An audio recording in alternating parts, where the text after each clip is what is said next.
तर नमस्कार मंडळी, स्वागत आहे तुमचं पुन्हा एकदा माझ्या एका नवीन व्हिडिओमध्ये. पहिलंच भाडं लागलं होतं. आज सकाळ सकाळ स्टेशनला गेलो होतो सोडायला.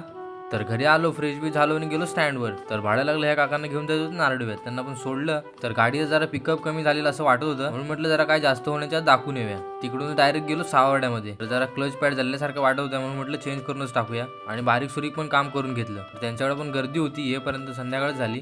तर तिकडून आलो, म्हटलं जाता जाता जरा शेतात फेरफटका मारून जाऊया. पाऊस जो कुठं पाठ फिरून गेलाय ना, तो गेलाय, यायचं काय नावच घेत नाही. तर दाढीवर सगळा करपा पडलाय. पावसाला शिव्या घालून पण काय उपयोग नाहीच आहे. आपण आपल्या स्वार्थापायी डेव्हलपमेंटच्या नावाखाली मोठ्या प्रमाणात जंगलतोड करतोय. मोठमोठ्या कंपन्या उभा करून त्याचं दूषित पाणी नदीत सोडतोय. विषारी हानिकारक धूर हवेत सोडतोय. तर या सगळ्यामुळे निसर्गाचा ऱ्हास होतोय. तर तुम्हाला वाटत असेल प्रगती होते, डेव्हलपमेंट होते. प्रगतीच्या नावाखाली फक्त आणि फक्त निसर्गाला ओरबाडून खाल्लं जातंय.